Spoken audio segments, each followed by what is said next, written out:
નમસ્કાર ખેડૂત બંધુ, હું છું રાજેશ સાવલિયા અને અત્યારે આપણે આવી ગયા છીએ તાલાળા એપીએમસી માર્કેટ યાર્ડની અંદર, જ્યાં એક યુવા નેતા એનું જે સંચાલન કરે છે તે સંજયભાઈ સિંગાડા કરીને એકદમ ઉદારી અને ખરેખર કહેવા જઈએ તો નેતૃત્વ પૂરેપૂરું યુવા નેતા, જેની આપણે અત્યારે આગળ થોડાક સમયની અંદર મુલાકાત લેવા માટે જઈએ છીએ.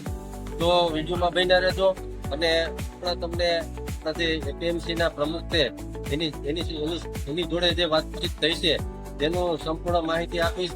ત્યાર પછી કેવી રીતનું હરાજીની અંદર બોક્સ વેચાય છે તે તમામ માહિતી આપવાનો છું. વિડીયોમાં બન્યા રહેજો. હાલનું તાલાળા માર્કેટ યાર્ડમાં ચેરમેન તરીકે સેવા આપું છું. સત્યભાઈ, વાત કરીએ તો આજથી કોની શરૂઆત હરાજીની થઈ રહી છે, એકંદરે પાકની સ્થિતિ શું રહેશે, ભાવ શું રહેશે, આખી વાત. ટૂંકમાં કેસર કેરીનો રાજા એ કેસર કેરીની હરાજીનો આજરોજ તાલાળા માર્કેટિંગ યાર્ડ ખાતે શુભારંભ થવા જઈ રહ્યો છે. ત્યારે વાત કરવામાં આવે તો કેસર કેરીની સિઝન આમ ગણીએ તો ગીર વિસ્તારની જો વાત કરવામાં આવે તો નિરેશ છે, કારણ કે ગીર વિસ્તારમાં ઉત્પાદન રોગોને કારણે તેમજ ગ્લોબલ વોર્મિંગના કારણે ખૂબ ઓછું છે, પણ એકંદરે જે ઉત્પાદનના આંકડા છે તે ગઈ સાલની સરખામણીમાં જળવાઈ રહ્યા તેવું અમારું બજાર સમિતિનું અનુમાન છે. એનું કારણ એ પણ કહી શકાય કે આજુબાજુના જિલ્લાની પણ પુષ્કળ પ્રમાણમાં કેરી તાલાળા એપીએમસી ખાતે આવતી હોય એટલે આંકડા જળવાઈ રહ્યા, પણ એકંદરે ઉત્પાદન ખૂબ અને ખૂબ ઓછું છે અને ખેડૂતો છેલ્લા સતત 5-7 વર્ષથી કેસર કેરીના જે ઉત્પાદકો છે તે સતત અને સતત માર ખાતા આવે છે. તેની પણ સ્થિતિ ખૂબ દયનીય છે. સત્યભાઈ, વાત કરવાનું તો ગત વર્ષે કેટલા બોક્સની આવક હતી, સરેરાશ ભાવ શું? ગત વર્ષે 4,49,000 જેવા બોક્સની 10 કિલોના બોક્સની આવક થઈ હતી અને 520 રૂપિયા જેવો સરેરાશ ભાવ નોંધાયો. ગત વર્ષે કેટલા દિવસ સિઝન ચાલી હતી ને આ વખતે કેટલા દિવસ ચાલે? ગત વર્ષે 45 દિવસની આજુબાજુ સિઝન ચાલી હતી, જે આ વર્ષે થોડીક લંબાઈ તો પણ નહીં હોય, કારણ કે કેરીનો પાક 3 તબક્કામાં આવેલો હોય. પ્રથમ તબક્કો, વચ્ચેનો જે તબક્કો છે તેમાં મધ્યમ ઉત્પાદન છે અને પાસ્તરના તબક્કામાં થોડું ઉત્પાદન વધારે છે, તે પણ ખૂબ પાસ્તર છે, એટલા માટે પાસ્તર સિઝન પડી જાય એવું અમારું અનુમાન છે. પણ એનો મુખ્ય આધાર સિઝન લંબાવવાનો વાતાવરણ ઉપર ડિપેન્ડ રહેશે. વાતાવરણ ડિસ્ટર્બ ન કરે તો સિઝન લાંબી ચાલશે.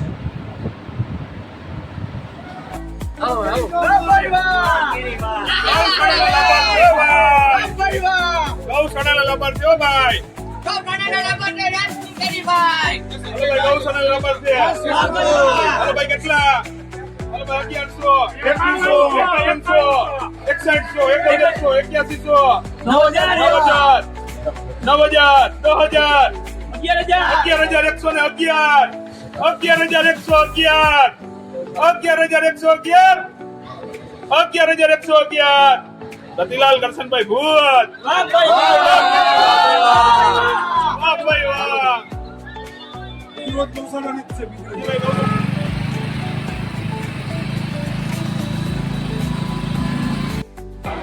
અત્યારે આપણે જે મુલાકાત કરાવી છે સંજયભાઈ સાથે, અને હવે આપણે એપીએમસી યાર્ડની અંદરથી ખેડૂતોને જે બીજા જિલ્લાઓમાંથી પણ કેરી આવી રહી છે અને સ્થાનિક તાલાળાના એરિયામાંથી આવી રહી છે, અને જે કિસાન બંધુ ને ખાવા માટે લેવી હોય તો એની પણ વ્યવસ્થા અહીંયા થઈ જાય છે, અને વેપારી મિત્રોને પણ અહીંયા પુષ્કળ પ્રમાણમાં પોતાની ક્વોન્ટિટીમાં જે તે માલ જોતો હોય તે મળી રહેશે. એવી રીતનું આખું તાલાળા એપીએમસી માર્કેટ યાર્ડનું જે સંજયભાઈ સંચાલન કરે છે એક મસ્ત મજાની વ્યવસ્થા ગોઠવેલી છે. તો તમામ જિલ્લાઓમાંથી, આખા ગુજરાતમાંથી કોઈ પણ જગ્યાએથી તમે તાલાળા માર્કેટ યાર્ડની અંદર કેરી લેવા માટે આવી શકો છો. ગીરની કેસર, અહીંયા અમારે 3 વસ્તુ વખણાય છે. એક ગીરનો રાજા સિંહ, બીજી ગીરની કેસર કેરી અને ત્રીજો ગીરનો કેસરી ગોળ. તો અચૂકથી પધારજો. જય જવાન, જય કિસાન, જય ગૌ માતા.